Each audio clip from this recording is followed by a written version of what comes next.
Agora na Jovem Pan, Sociedade Digital. Com Carlos Aros e André Miceli. Sociedade Digital no ar, a ponte aérea mais tecnológica do seu rádio e também da internet. Para você que, claro, está nos acompanhando com imagens pelo Panflix e pelo canal Jovem Pan News no YouTube. No programa de hoje, o nosso assunto é tecnologia e saúde.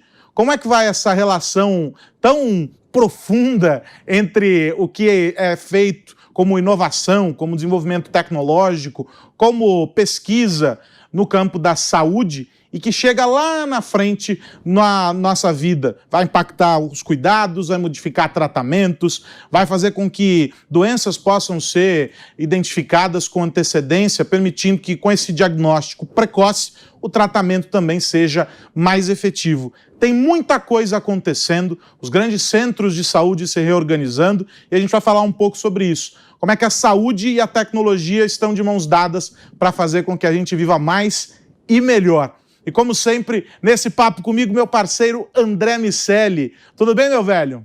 E aí, meu amigo, tudo bem? Esse é mais um daqueles pontos que a tecnologia não criou, mas acelerou ao longo desses quase 2 anos, até para combater a Covid. Tivemos o desenvolvimento de diversas técnicas e a aprovação de algumas abordagens que certamente seriam inviáveis se a Covid não tivesse aparecido. Está na hora da gente saber de que forma vai ser possível gerar oportunidades a partir desse novo cenário. É bem interessante isso, porque a gente, às vezes, percebe algumas mudanças acontecerem e a gente só vê pedaços dessas mudanças. A gente descobre, chega lá no laboratório para fazer um exame e descobre que não é tão complicado como era há alguns anos, da última vez que a gente tinha feito. Ou vai a um hospital e descobre que mudou ali algum procedimento, e o médico diz, não, essa cirurgia agora é de tal e tal maneira, tudo muito mais simples. E a gente não dimensiona o período longo para que essas inovações, para que essas tecnologias se viabilizem. Tem muito trabalho. E aí, nesse último ano, como você comentou, já estamos caminhando para 2 anos disso, né, desse caos. Nesse último período, muita coisa se intensificou. A gente, claro, focou muito na questão das vacinas, mas também vale lembrar que a tecnologia do RNA, aplicada para algumas delas, estava sendo estudada já há 8, 10 anos. Não é algo que surgiu durante a pandemia. Mas vamos falar sobre isso apresentando aqui a nossa convidada, que vai nos explicar esse processo, vai traduzir para a gente como é que isso chega na nossa mão.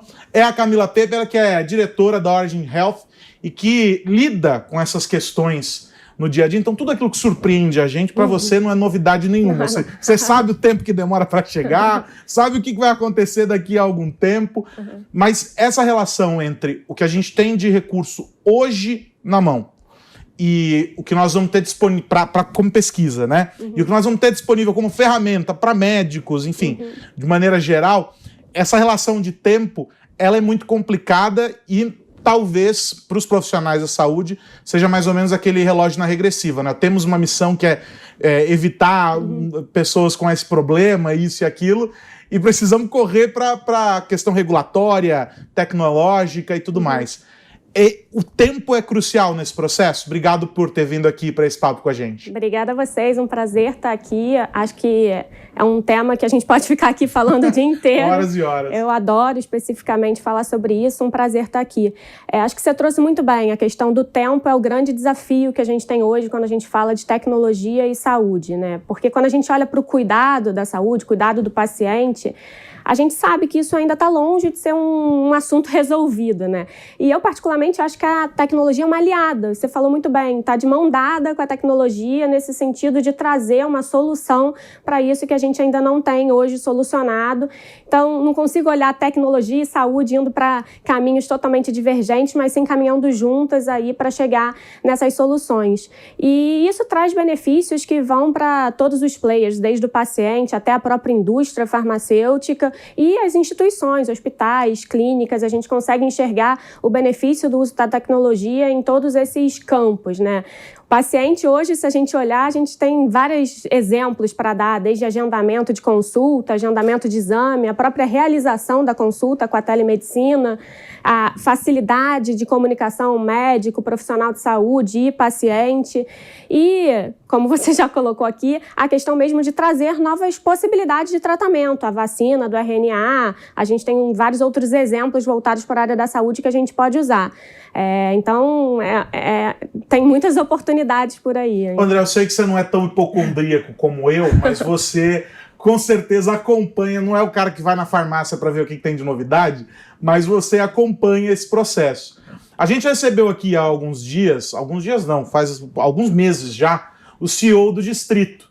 E aí eu estava fuçando, enfim, pesquisando para a gente ter esse papo aqui, e aí eu achei um estudo deles, e ele falou especificamente sobre os investimentos nas startups brasileiras e etc. E aí um estudo deles que faz um recorte específico sobre as health techs. Você sabe quanto de investimento venture capital só em 2020 para essas empresas, segundo o Distrito?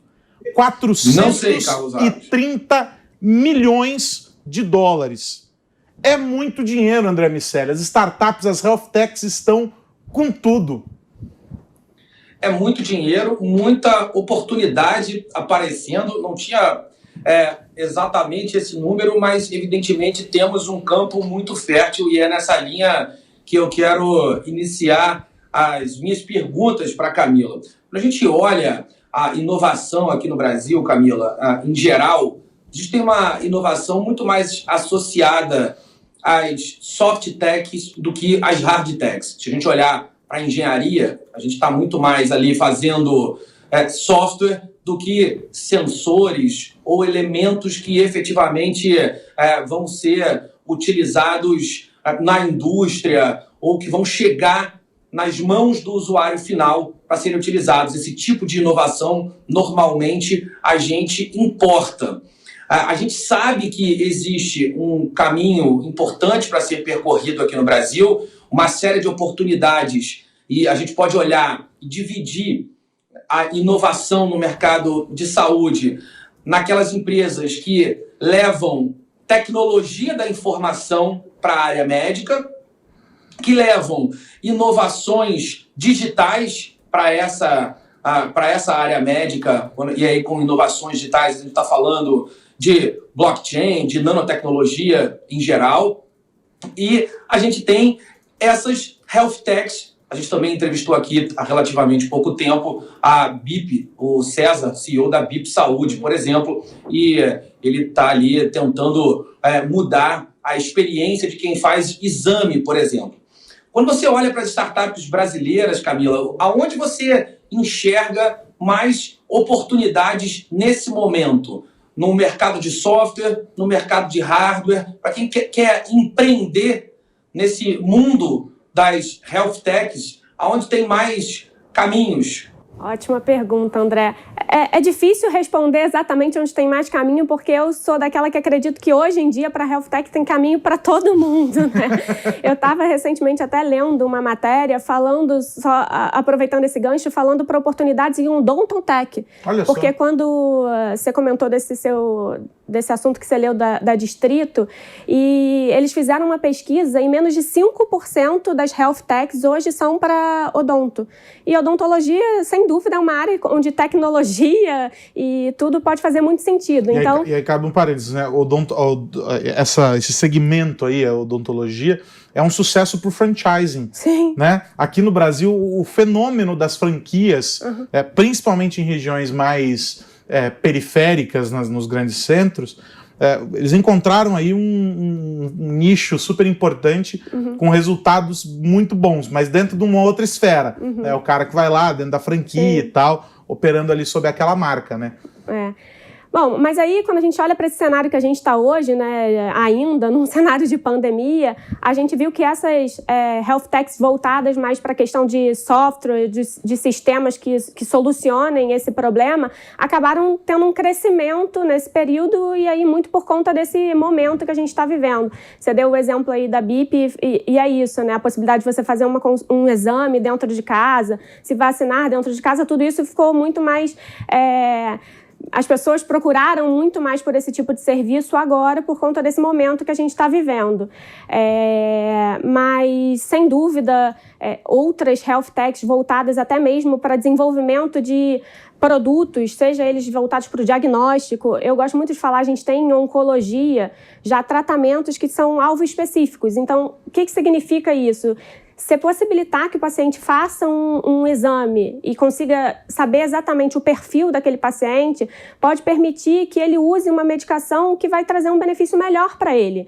E isso vai muito além de trazer um benefício para o paciente, mas tem uma questão também econômica envolvida nisso tudo, porque ao permitir que você faça esse exame diagnóstico e consiga identificar esses alvos moleculares, você está evitando também dar um medicamento que normalmente é muito caro para um paciente que às vezes não vai ter aquele benefício.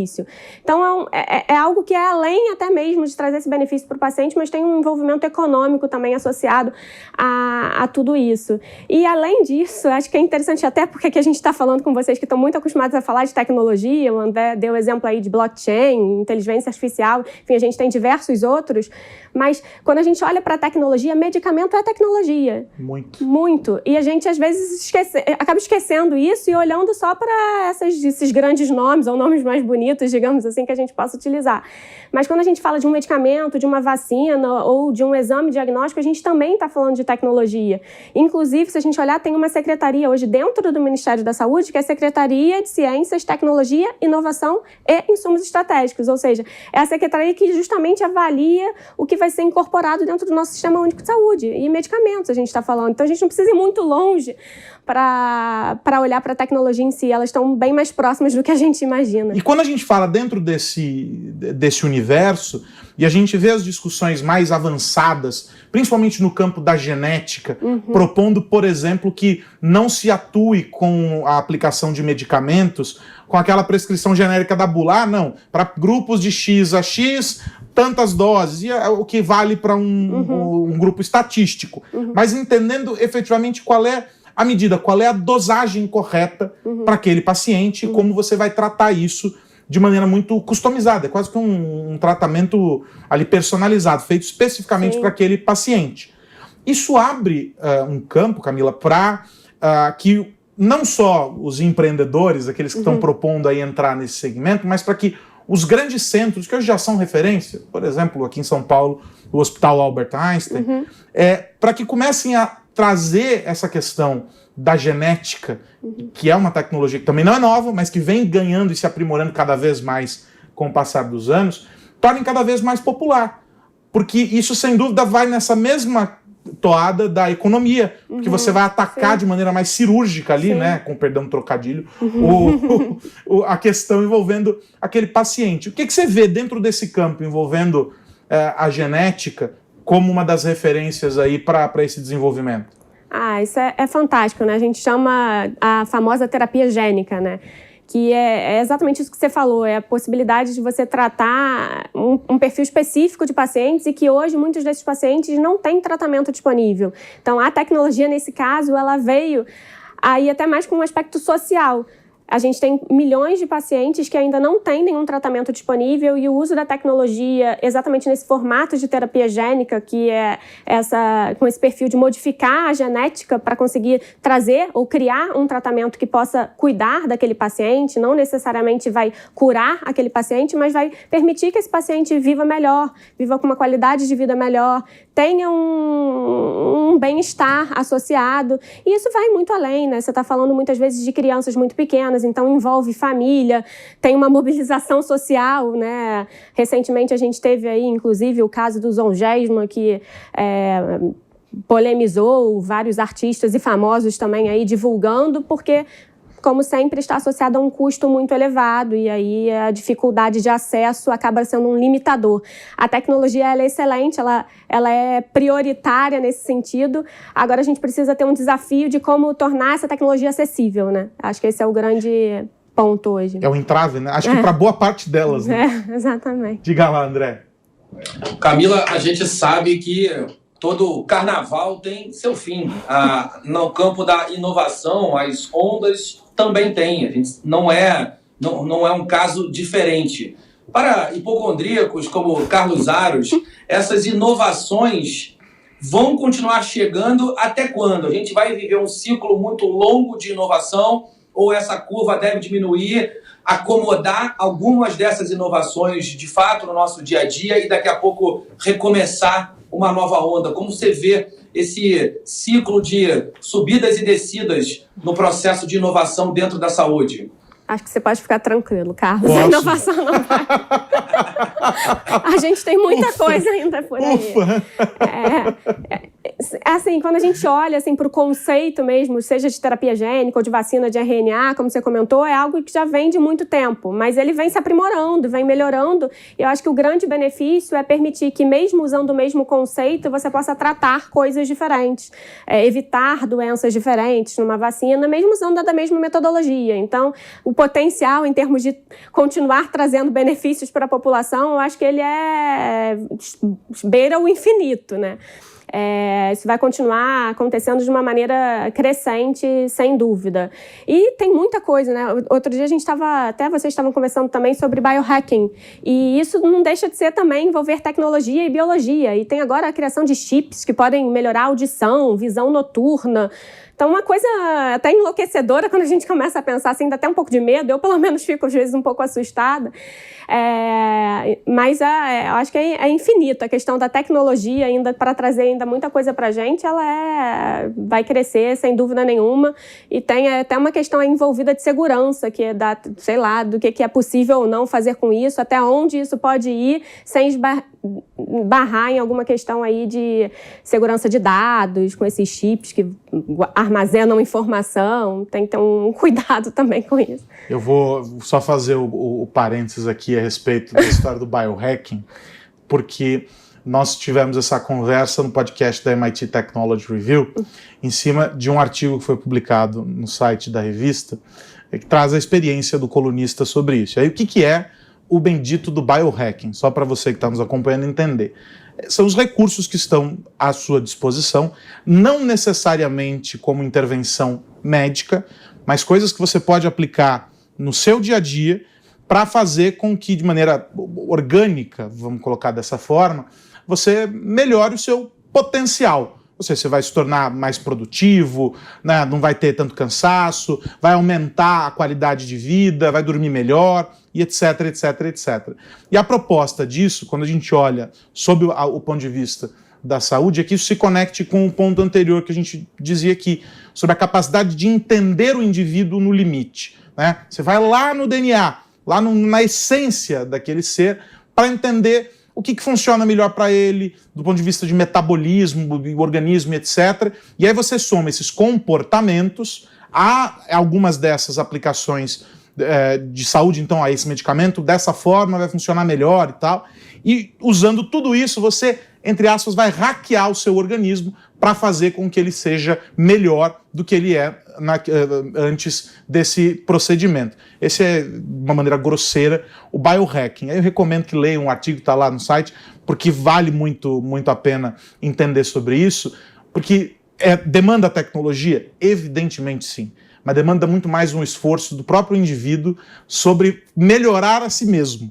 Então, só fechar esse ponto para que as pessoas entendam o que é o biohacking, para não cruzar a linha. O quão distante nós estamos dessa realidade em que seremos monitorados efetivamente por esses sensores, que hoje já estão colados no nosso corpo como roupa, relógio, acessório e tal, mas os que estarão dentro de nós.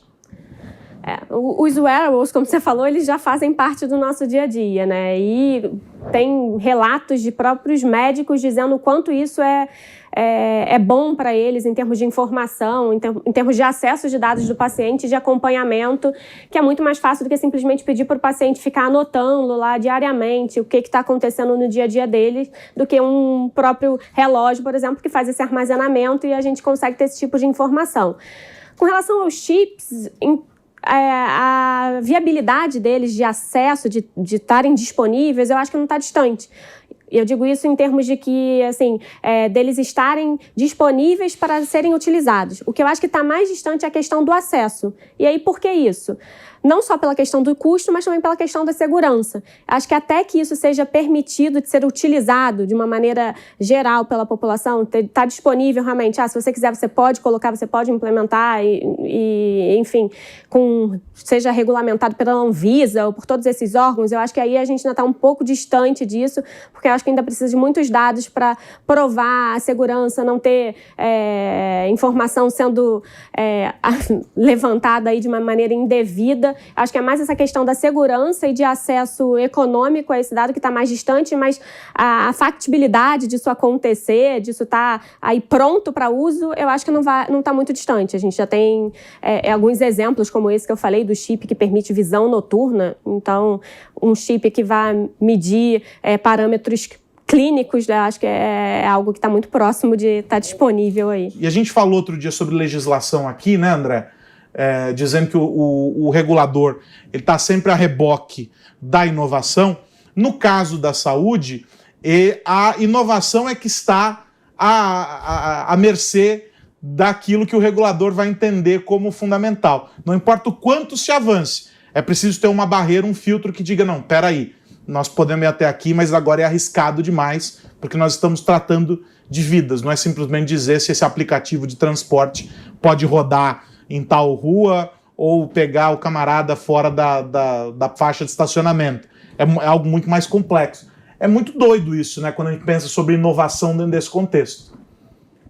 É curioso que seja dessa forma.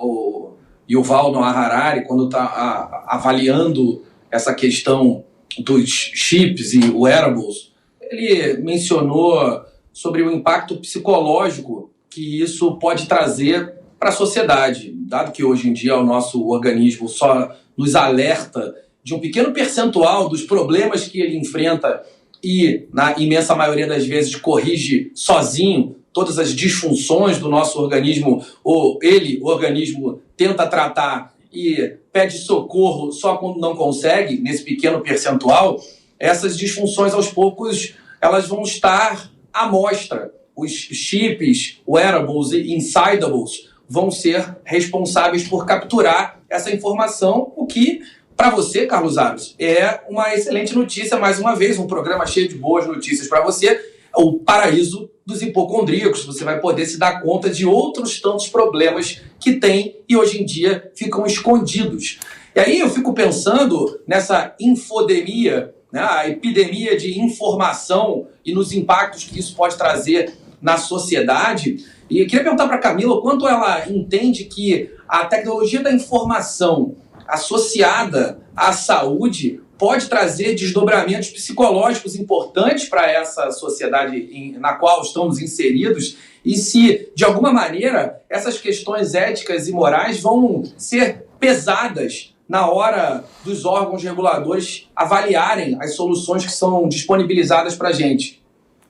Sem dúvida, essa é uma questão que a gente tem que parar para pensar. Eu, particularmente, nunca tinha olhado para essa questão do acesso dessas informações que acabam surgindo através desses wearables, impactando a saúde mental do indivíduo. Mas você falando realmente faz muito sentido, né? Porque você vai trazer uma quantidade muito maior de informação e para quem não sabe receber essa informação da maneira correta, e aí não sei se a maneira correta é a melhor forma de dizer, mas é porque é alguém leigo no assunto lendo sobre algo que não sabe o desdobramento daquilo. Não necessariamente aquele dado pode ter algum impacto tão grande assim na sua saúde, mas para ele, olhando aquilo, pode se transformar num monstro. Ai, meu Deus do céu, o que vai acontecer comigo amanhã? E aí já procurar uma série de coisas. Acho que isso faz muito sentido. Em termos de regulação, hoje não existe algo específico dentro da regulação que fale, olha, eu preciso olhar para esse perfil mental das pessoas, o impacto dessa tecnologia dentro desse perfil. Isso não existe, né? Não dessa forma. O que existe hoje dentro da regulação é que para qualquer coisa que precise ser incorporada ou aceita para estar disponível no Brasil, isso precisa passar por uma série de estudos clínicos envolvendo indivíduos, e esses estudos clínicos precisam trazer dados que comprovem eficácia, que no caso seria mostrar qual é o benefício que aquilo ali está trazendo para aquele paciente, e segurança. Então, a questão da segurança, ela está presente. Então, quando a agência reguladora ela olha para ver se ela aprova ou não um determinado dispositivo, ela está olhando não só para essa questão da eficácia, do benefício que aquilo traz, mas ela também olha para a questão da segurança. Então, se dentro desses estudos essa questão desse impacto mental tiver de alguma forma mensurada, ela vai olhar para isso, e isso pode ser sim um definidor, algo que vai definir se aquilo vai estar incorporado ou vai estar acessível à população ou não. É importante, acho que isso vai de alguma forma ser olhado, mesmo que não estando lá explícito que isso deva ser algo a ser observado. Tem uma polêmica envolvendo o relógio da Apple e a função de eletrocardiograma. Uhum. E daí, uma senhora nos Estados Unidos teve uma alteração no batimento cardíaco, enfim, não sei explicar exatamente em termos médicos, mas algo estava errado. O relógio notificou e disse assim, olha, procure o atendimento médico. Uhum. De posse dessa informação, ela foi ao hospital, chegando no pronto-socorro, fizeram um exame e, de fato, ela conseguiu tomar a medicação e adotar o cuidado necessário para que ela não tivesse um ataque cardíaco que estava potencialmente surgindo. Ou seja, a gente tem os dois lados dessa realidade. E aí, no meio de tudo isso, vai entrar, nesse caso, a capacidade da inteligência por trás do relógio para dizer o que fazer e como fazer, né? Ou seja, é algo muito complexo que renderia mais um programa. Mas para fechar, agora de fato, eu queria só te ouvir sobre o seguinte, de que maneira a Origin atua juntando esses elementos todos que a gente comentou aqui, porque você conhece o todo e ajuda a entender para onde vamos. Uhum. Como é que se faz essa projeção? Como é que vocês trabalham olhando de maneira estratégica esse caos? Porque é um caos, né? É muito elemento junto no processo. Tá. O nosso objetivo é tentar, né, mostrar para essas agências, hoje existem órgãos que regulam o que a população vai ter acesso, e acesso gratuito via SUS ou via uma operadora de saúde, e a gente, entre várias outras coisas, um dos nossos principais papéis é criar estudos que mostrem, que ajudem esse gestor a tomar uma decisão em termos de o que vale a pena ser incorporado ou não, o que seria custo efetivo ou não para a população de uma maneira geral. Porque é fácil a gente olhar para um dispositivo, para uma tecnologia, pensando no indivíduo e falar, eu quero essa tecnologia para mim, eu quero comprar essa tecnologia. Como a gente fez aqui hoje, o tempo todo, casos individualizados. Exato. Né? Mas quando você está falando de saúde pública, você está falando do governo, Ministério da Saúde, decidindo se vale a pena ele incorporar uma determinada tecnologia para disponibilizar ela para a população de uma maneira geral. Ou você está falando de uma operadora de saúde definindo se aquilo vai estar disponível para todos os seus beneficiários, a gente deixa de falar de uma saúde individualizada para falar de uma saúde coletiva.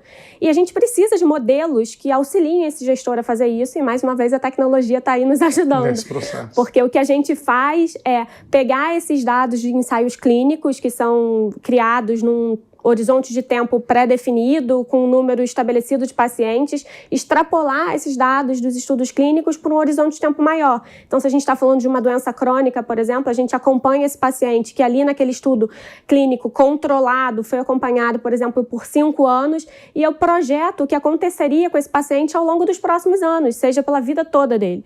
E aí eu consigo, no final disso, mensurar qual foi o benefício que aquele paciente ou que aquele grupo de pacientes teve ao usar uma determinada medicação nova ou um dispositivo novo, uma vacina nova, qualquer tecnologia nova, e comparar com o que aconteceria com o paciente usando o que hoje a gente tem disponível. E aí, no final, eu consigo dar essa resposta. Foi mais caro? Foi mais barato? Foi melhor para o paciente? Foi pior? Ele viveu melhor? Viveu pior? E isso certamente ajuda esse gestor a tomar essa decisão. E saúde e tecnologia sempre andando juntas, de mão dada. Sem dúvida, tecnologia, do meu ponto de vista, pelo menos, tem muito mais a trazer coisas positivas do que negativas nesse contexto todo. Fantástico. Bom, preciso agradecer a Camila Pepe, que é diretora da Origin Health e que esteve aqui com a gente hoje, nos ajudando a entender esta bagunça que é a transformação em curso no mundo da saúde por causa da tecnologia, sempre ela impactando as nossas vidas. Camila, obrigado, um prazer receber você aqui. Já está convidada para a próxima. Prazer todo meu. Obrigada. André Miceli, semana que vem tem mais, meu amigo. Um abraço para você. Semana que vem tem mais. Vamos continuar explorando de que maneira a tecnologia impacta a sociedade e muda nossas vidas. Obrigado, Camila. Grande abraço, meu amigo Aros. E um abraço para você que nos ouve e vê. E para você que chegou na metade desse nosso papo aqui, não tem problema. Se você quer entender como é que a gente chegou nesse ponto da conversa, você pode correr lá no Panflix ou no canal Jovem Pan News no YouTube e assistir a íntegra deste nosso bate-papo. O Sociedade Digital volta na semana que vem. Um grande abraço para você. Até mais e saúde, hein? Você ouviu Sociedade Digital com Carlos Aros e André Miceli.